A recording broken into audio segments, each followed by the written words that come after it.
Hi everyone, class 12th में biology में जो फर्स्ट चैप्टर है रिप्रोडक्शन इन ऑर्गेनिजम्स, उसका आज लेक्चर नंबर 2 है और ये आईएससी बोर्ड्स के लिए ही है स्पेसिफिकली। ठीक है, तो आज हम क्या पढ़ेंगे? आज हम कवर करेंगे vegetative reproduction in plants and parthenogenesis. तो जो ये है वेजिटेटिव रिप्रोडक्शन, इसको हम वेजिटेटिव प्रोपगेशन भी बोलते हैं। ठीक है, चाहे वेजिटेटिव रिप्रोडक्शन बोलो या वेजिटेटिव प्रोपगेशन, दोनों एक ही चीज़ है। तो ये है क्या? वेजिटेटिव से क्या समझ में आ रहा है? एक प्लांट का कोई भी पार्ट को अगर हम सॉइल में देंगे, सारी कंडीशंस देंगे, सनलाइट देंगे, वाटर देंगे, सॉइल में मतलब उसको लगाएंगे, तो वो उससे एक नया प्लांट बन जाए। ठीक है, एक खुद का प्लांट का पार्ट, वो कुछ भी हो सकता है, रूट हो सकती है, स्टेम हो सकती है, लीव हो सकती है। हमने निकाला उसको और सॉइल में लगाया, सनलाइट वाटर सब कुछ उसे दिया, और अगर नया प्लांट बन रहा है तो उसको हम कह रहे हैं वेजिटेटिव प्रोपगेशन। ठीक है, देखो इसमें लिखा है, ये क्या है, एक बहुत इंपॉर्टेंट मोड है रिप्रोडक्शन का, स्पेसिफिकली किसमें? प्लांट में। ये फर्स्ट पॉइंट है। ठीक है, बहुत इंपॉर्टेंट मोड है रिप्रोडक्शन का, और इसका प्रोसेस अभी हमने बताया, it is defined as the process of production of new plants from the vegetative parts, यानी कि रूट से, स्टेम से या लीव से, ऑफ द पेरेंट प्लांट। ठीक है, एक बड़ा सा प्लांट है, उससे या रूट, लीव्स, स्टेम कुछ भी ले लो और उसे सॉइल में लगा दो और उसे सब कंडीशंस देंगे तो उससे नया प्लांट बन जाएगा। ठीक है, इसको हम कह रहे हैं वेजिटेटिव प्रोपगेशन। और ये क्या है? स्ट्रिक्टली एसेक्सुअल रिप्रोडक्शन है। ऐसा हमने क्यों कहा कि एसेक्सुअल ही है? इसका रीज़न है कि इसमें ना ही कोई मियोसिस हो रही है, ना ही कोई गेमीट का फॉर्मेशन हो रहा है। इसमें लिखा है देखो, और जो क्रोमोसोम का नंबर है वो सेम ही रहा, और कोई फर्टिलाइजेशन भी नहीं हुई है। जब गेमीट्स ही नहीं फॉर्म हो रहे हैं तो कैसी फर्टिलाइजेशन? और ना ही कोई गेमेटोफिटिक स्टेज आएगी। ठीक है, ना ही कोई गैमेटोफिटिक स्टेज आएगी। तभी जो ऑफस्प्रिंग होगा, यानी कि जो नया प्लांट बनेगा, वो बिल्कुल वैसा ही होगा अपने पेरेंट प्लांट से, जिससे उसका स्टेम, रूट, लीफ कुछ भी लेके लगाया गया, बिल्कुल वैसे ही निकलेगा। ठीक है, क्या होगा? क्लोन होगा बिल्कुल। ठीक है, ये बात हो गई वेजिटेटिव प्रोपगेशन की। और इसका नेचुरल मेथड क्या है ये करने का? देखो, कोई भी एक पार्ट ऑफ प्लांट बॉडी ले लिया। ठीक है, ठीक है, कोई भी एक पार्ट ले लिया हमने, रूट ले ली, स्टेम ले लिया, कोई एक लीव ले ली, उसको हमने प्लांट बॉडी से अलग कर लिया, डिटैच मतलब अलग कर लिया, और उसको सारे फेवरेबल कंडीशंस दिए, जैसे कि उसको सनलाइट भी दी, उसको वाटर भी दिया, और उसको, हाँ, वाटर भी दिया, सब ये सब हो गया उनका कंडीशन सब, इससे न्यू प्लांट बन जाएगा। ठीक है, ये एक नेचुरल मेथड है, किसान ज़्यादातर ये करते हैं। ये किसमें देखा गया है? ज़्यादातर ये ज़्यादातर एंजियोस्पर्म में देखा जाता है। वो भी कौन से वाले एंजियोस्पर्म? जिनमें मॉडिफिकेशन हुई है। देखो इसमें लिखा है जिसमें मॉडिफिकेशन हुई है। ऐसा क्यों? क्योंकि मॉडिफिकेशन बहुत इंपॉर्टेंट पार्ट प्ले कर रही है किसमें? रिप्रोडक्शन में, वेजिटेटिव प्रोपगेशन में। ठीक है, मॉडिफिकेशन जिनमें हुई है। और यहाँ तक की बात क्लियर होनी चाहिए। अब हम आते हैं वेजिटेटिव प्रोपग्यूल क्या होता है। होता क्या है ये? वो पार्ट जो हमने पेरेंट बॉडी से लिया है और उससे एक नया प्लांट बना दिया, उसको हम कह रहे हैं वेजिटेटिव प्रोपग्यूल। ठीक है, देखो लिखा है इसमें, the vegetative part of the parent plant body which grows into a new plant. ठीक है, जिससे हम नया प्लांट बना रहे हैं। ठीक है, अब हम आ जाते हैं, यही जो वेजिटेटिव प्रोपगेशन है वो किन में देखा गया है।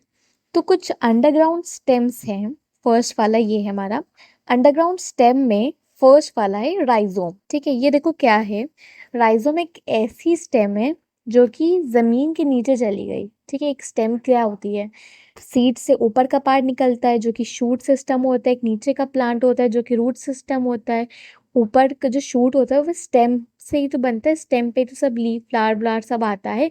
एक ऐसी स्टेम जो कि नीचे ज़मीन के चली गई है। ठीक है, क्यों चली गई है?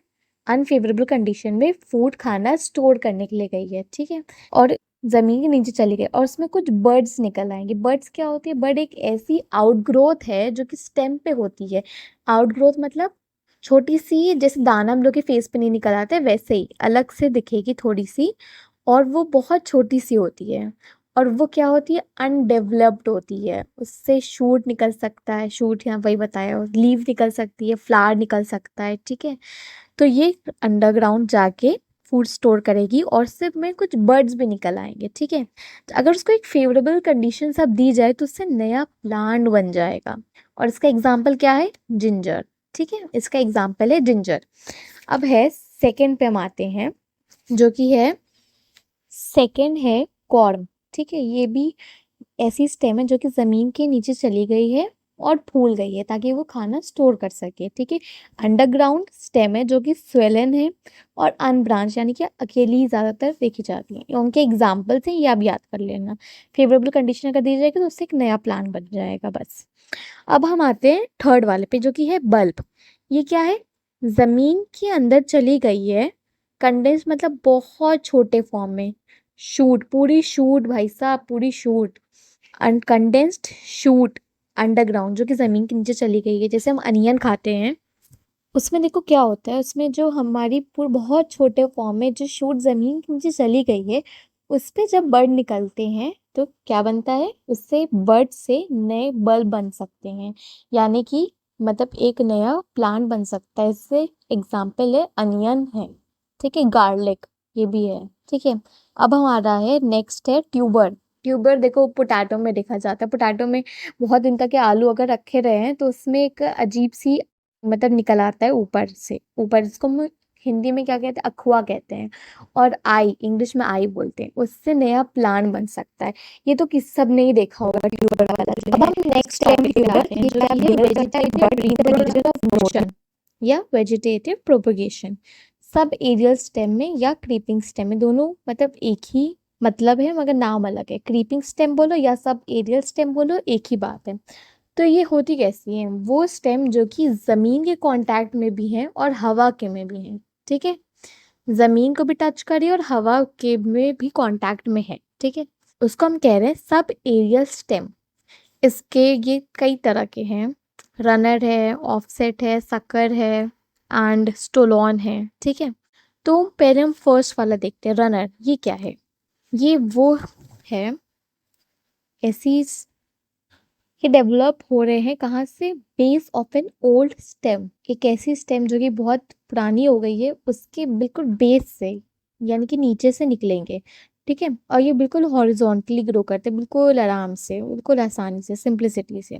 देखो बिल्कुल नीचे हॉरिजॉन्टली ग्रो कर रहे हैं, ठीक है। और इसका एग्जाम्पल ग्रास है, और जो भी बुक में आपके दिया हो मतलब वो याद करेगा जो आईएससी बुक में है, ठीक है। अब हम आते हैं नेक्स्ट वाला स्टोलॉन। ये भी base of an old stem से निकल रहा है, पुरानी स्टेम के बिल्कुल बेस से निकल रहा है, मगर ये थोड़ा वेव जैसा स्ट्रक्चर बनाता है, ठीक है। स्टोलॉन मतलब समझो चोर चोरी करके भागा, स्टोल करके भागा, तो वो ऐसे भागेगा ताकि पुलिस उसको ना पकड़ सके, तो वो थोड़े हर्डल्स क्रिएट करता जाएगा, उबड़ खाबड़ रास्ते से जाएगा, ठीक है। और अब तीसरा है सकर। सकर जैसे देखो हम लोग जूस पीते हैं, स्ट्रॉ से पीते हैं, तो स्ट्रॉ कैसी होती है, लंबी सी होती है। ये वही स्टेम समझ लो, जमीन के नीचे बिल्कुल सीधी सीधी चली गई है, ठीक है। फिर वो लेट गई, बिल्कुल एल शेप देखो बन रहा है, एल शेप तो वैसा लेट गई है। फिर तिरछी होके निकल रही है, गजब, बिल्कुल तिरछी होके निकल रही है, ठीक है। ऑब्लिक देखो इसमें है, तो ये क्या है, सकर, ठीक है। अब है लास्ट है हमारा ऑफसेट। इसको हम क्या कहते हैं, टेरर ऑफ बंगाल और वाटर हयासिंथ। ये इंपॉर्टेंट है थोड़ा, क्योंकि ये बहुत बहुत जल्दी ग्रो कर लेता है। और ये बंगाल में लाया गया था, बाहर से लाया गया था, इसको बंगाल में इसलिए लाया गया था ताकि ये बहुत सुंदर था, बहुत अच्छा दिखता था, और इसके लीव्स भी बहुत अच्छे दिखने में थे। मगर इसने पता है क्या करा, जहाँ इसको लगाया गया तालाब में, बहुत जल्दी तालाब की सारी मछलियां मर गई थी, सारी मछलियां मर गई थी।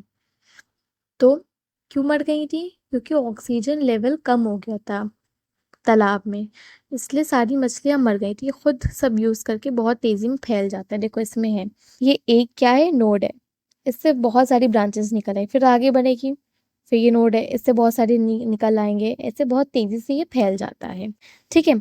ये हो गई बात सब एरियल स्टेम की।